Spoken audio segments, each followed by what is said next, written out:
The State of Crypto is presented by Tron, connecting the world to the power of cryptocurrency. Well, it's time to check in with CoinDesk Policy and Regulation Managing Editor Nick Day, who is also the editor of CoinDesk Absolute 100% must-read State of Crypto newsletter. Oh, good morning, Nick. Good morning. It's been an interesting weekend. Has it? So let's start off with this FTX filing. All right, we're talking about it at the start. 50 is like a whole bunch of people who, like $3 billion, of which like the top 50, you had like 50 at like $3 billion who are creditors to FTX. Half of that amount is owed to the top 10 people. Oh man, what's going on? Yeah, so we finally have a better sense, at least, of the amounts that the FTX or FTX's top 50 creditors. So this is, by the way, we're talking about just the top 50 creditors, the 50 individuals or companies that FTX owes the most to. So that doesn't account for all the other customers, of which FTX still estimates it could be over a billion. The top two creditors are owed around $200 million each, at least. One's owed upwards of $240 million, according to the filing. We don't have any actual identifying information. We don't have names. We don't have anything that could hint at who they actually are.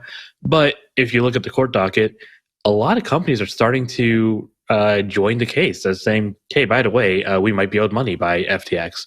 So we saw Chainalysis, of course, which they might have been a vendor. We're seeing, an insurance entity. So, it does look like we're finally getting to a point where we're getting a tiny bit more clarity as to just how much FTX owes people or companies. And they might even owe them, and also their celebrity endorsers apparently might owe them some money too. We have the CEOs making, was it like $1,300 an hour? Is that what was calculated? Is this the most underpaid guy in finance right now?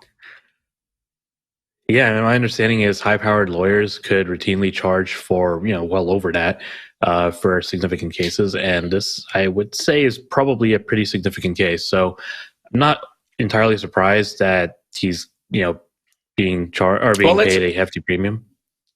Let's fill in everyone on what we're talking about here, because there's the FTX CEO. He's getting paid about $1,300 an hour when you calculate what his billing is, and so this guy has to clean up FTX, and that's what he's being paid.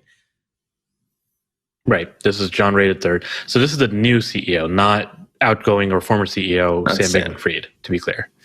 Yeah. His job is either to clean up FTX, to liquidate it, or to, try. Under Chapter 11, officially, his job is to try and figure out a way out for FTX. But right now what we're looking at is he's probably going to try and find a way to liquidate the company. Whether that's selling off portions of the FTX empire or something else. It's sort of where we're leading at right now. The other important thing to know is that we do have a first day hearing tomorrow, so we will finally get a appearance in court from FTX to talk about what's going on and where to go next.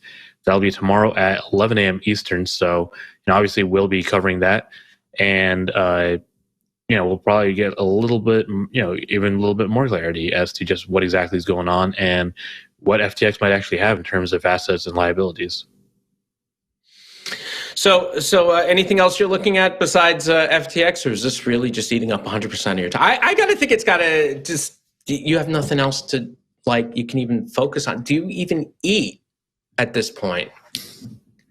I mean, it is genuinely unfortunate because there are a lot of other stories that, we just haven't had a chance to pay attention to. Over the last couple of weeks, the White House held a ransomware summit, ransomware being a major issue for the crypto industry last year because all of the ransomware attacks were getting paid in Bitcoin. So, we've got to keep an eye on that. The Biden family knows a lot about, computers being hacked and things like that. It's a big problem for them. Just saying. Right. Yeah. But go on. There's a ransomware summit by the White House. Celsius and Voyager are still going through their bankruptcy processes. So Voyager obviously trying to find a new buyer after its last one went, apparently belly up. Celsius had an auction that was supposed to close today.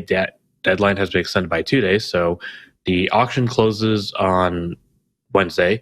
Objections can be filed up through the 28th, and then we'll see how it goes from there. Who's interested in Voyager and Celsius? Do we know? I've seen reports that Binance is looking again. Beyond that, I'm not sure. Okay.